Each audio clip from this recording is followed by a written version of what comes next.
name is Angie Paz Carver. I was born in this district, raised, went to school in this district. I've raised my children in this district.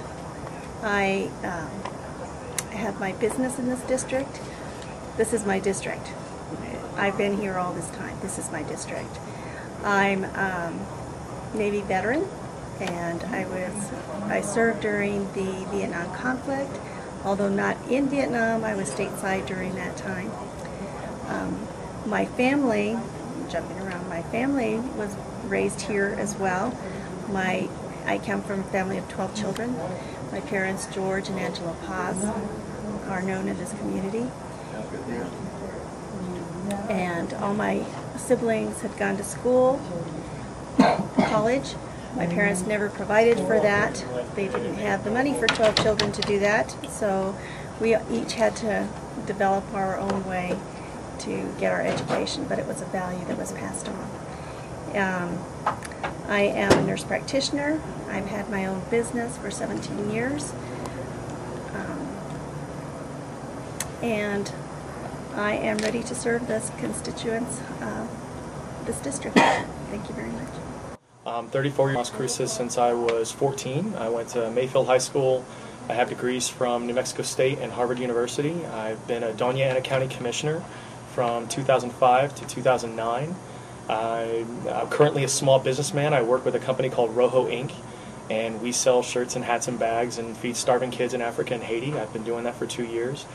My job experience includes the government sector, the education sector, the nonprofit sector, and now the private sector. And I think that's one of the things that makes me a very good candidate for this position. I understand where people are coming from in terms of job creation and how to do economic development here in this community. In terms of the priorities that I have for this office, the biggest one is obviously job creation. I've pushed that ever since I ran for office, and the reason is this. A lot of people mention education as their first priority, but if we don't find employment for people that graduate from high school, community college, and college in this community, we're taking all that money we invest in that sector and we're basically exporting it to Dallas and Denver and Phoenix and places people go to get jobs. So we've really got to make economic development and job creation our first priority. I'm sure I'm going to get asked later in this segment about different sorts of issues, but the other big thing I have is ethics reform. If people don't trust the government that elects them in a democracy, there's a massive problem. And we've got to find ways of increasing transparency, increasing community involvement in government, and trying to find a way to get this massive amount of money that we see more and more so every year of out of the political system. Those are going to be the things that I push. I guess in conclusion, there's 3 things I always tell people when I'm running for office. Any sort of politician that tells you they're going to agree with you on everything's a liar. I am not one, but I will work my tail off.